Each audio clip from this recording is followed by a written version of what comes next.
একদিন এই বাচ্চাটি হঠাৎ করে উঁচু আলমারি থেকে নিচে পড়ে যায়। মা ভয় পেয়ে তাড়াতাড়ি তাকে তোলে। তারপর সে দেখে যে বাচ্চাটির পিঠে দুইটি ছোট্ট ছোট ডানা গজিয়েছে, এগুলো আস্তে আস্তে নড়তেছে, যে উঠতে চাইতেছে। মা তাকে বাথরুমে নিয়ে গিয়ে ক্ষত জায়গাটি পরিষ্কার করে দেয়। তারপর তারা বাচ্চাটিকে বিছানার ক্লিপ দিয়ে আটকে রাখে, যাতে সে আবারও উপরে উড়ে যেতে না পারে। আশ্চর্যের বিষয় হলো যে তার পিঠের ক্ষতটা আপনা আপনি সেরে যায়। কয়েকদিন পরে তার ডানাগুলো আরো বড় হয়ে ওঠে। তার মা মেপে দেখে যে 8 সেন্টিমিটার বেড়ে গিয়েছে। সে ডানাগুলোকে আটকে রাখার জন্য টিপস ব্যবহার করতে শুরু করে, কিন্তু ডানাগুলো সবসময় নড়তেই থাকে। তারপর মা একটা বুদ্ধি বের করে, সে একটি শার্টের পিছনে দুইটি ফুটো করে দেয়, যাতে ডানাগুলো আরামসে বাইরে আসতে পারে, আসলে এটিও ভালোভাবে হাঁটতে পারে। বাচ্চাটি সোফায় খেলতে পেরে খুব খুশি হয়। ধীরে ধীরে ডানাগুলোতে পলক গজাতে শুরু করে। মা ঘরে কোনাগুলো ফলক দিয়ে বন্ধ করে দেয় এবং বাচ্চাটিকে হেলমেট আর সেফটি গিয়ার পরিয়ে দেয়, যাতে সে নিরাপদ থাকতে পারে। বাচ্চাটির চকচকে জিনিসগুলো খুবই পছন্দ ছিল, যেমন বাল্ব, যার জন্য তার বোন বাল্বের সুইচ বন্ধ করে দেয়। একবার সে সূর্যের দিকে এগিয়ে গিয়ে দেয়ালে ধাক্কা খায়, কিন্তু হেলমেট পরে থাকার কারণে তার তেমন কোনো চোট লাগেনি, শুধু ডানায় একটু আঘাত লেগেছিল। এরই মধ্যে মা একটি ছোট্ট লটারি জিতে যায়, যা তিনি আগে কখনোই জেতেনি। সে বাচ্চাদের জন্য ভালো খাবার কেনার জন্য সুপার মার্কেটের দিকে রওনা দেয়। মা যখন তার বোনের জন্য কিছু জিনিস দেখতেছিল, তখন হঠাৎ করে বাচ্চাটি গায়েব হয়ে যায়। কিছুক্ষণের মধ্যে লোকগুলো দেখতে পায় যে একটি বাচ্চা হাওয়ার মধ্যে উঠতেছে,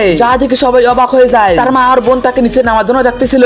কিছুক্ষণের মধ্যে সুপার মার্কেটটি খালি করা হয়। নিরাপত্তাকারী তাকে ধরার চেষ্টা করে, কিন্তু কিছুতেই তাকে ধরতে পারতেছিল না। তখনই মা সবাইকে বলে যে উপরের বাতিগুলো নিভিয়ে দিতে, যার কারণে বাচ্চাটি বাধ্যতামূলক আলোর দিকে নেমে আসে। আর যেই না সে নিচে নামে, সঙ্গে সঙ্গে একটি গার্ড তাকে ধরে ফেলে। পরে বাচ্চাটিকে হাসপাতালে নিয়ে আসা হয়। সেখানকার ডিরেক্টর বলে বাচ্চাটিকে সেখানেই রাখতে, যাতে তার উপর গবেষণা করা যায়, কিন্তু মা এটা কোনো মতে মানতে রাজি হয় না। মা তার বাচ্চাটিকে নিয়ে হাসপাতালে পিছনে দরজা দিয়ে বেরিয়ে আসে এবং গাড়িতে চলে সোজাসুজি বাড়ি চলে আসে। আর এই খবরটি সারা দেশে ছড়িয়ে পড়ে। মিডিয়া ক্রমাগত তার বাড়ির সামনে জড়ো হয়ে থাকতো। এখন বাচ্চাটির বাবাও ফিরে এসেছে, যে বাড়ি ছেড়ে চলে গিয়েছিল। সেও ছেলেটিকে দেখে অবাক হয়ে যায়, কিন্তু যখন তারা দেখে যে বাচ্চাটি উঠতে উঠতে দেওয়াল সাথে ধাক্কা খাচ্ছে, তখন তাদের অনেক চিন্তা হয়। তারা একটি ডাক্তার ডেকে এনে চিকিৎসা করে, আর ডাক্তারকে বলে ডানাগুলো কাটা যাবে কিনা। ডাক্তার বলে যে তার ডানাগুলো মেরুদণ্ডের সাথে জোড়া আছে, এই অপারেশন করা অনেক ঝুঁকি এবং খরচের ব্যাপার। তারা বাচ্চাটিকে প্রেস কনফারেন্স করার কথা ভাবে। পরের দিন তারা সাংবাদিকের সামনেই বাচ্চাটিকে দড়ি বেঁধে উড়ায়, যেমন করে মানুষ ঘুরে উড়ে তেমন করে। মায়ের হাত থেকে দড়িটি ছুড়ে যায় এবং বাচ্চাটি উঠতে উঠতে অনেক দূরে চলে যায়। সাংবাদিকগুলো তার পিছু নেয়, কিন্তু বাচ্চাটি একটি নদী পেরিয়ে আরো অনেক দূরে চলে যায়। মা চুপচাপ নদীর ধারে বসে থাকে। পরের দিন সব জায়গায় তারা পোস্টার লাগিয়ে বাচ্চাটিকে খুঁজতে শুরু করে দেয়, কিন্তু কিছুতেই কোনো লাভ হইতেছিল না। মা খুবই দুঃখী হয়ে পড়ে, একা একা বসে কাঁদতেন আর ভাবতেন যে হয়তো বাচ্চাটি আবার ফিরে আসবে। একদিন সে নদীতে নামতে যাচ্ছিল,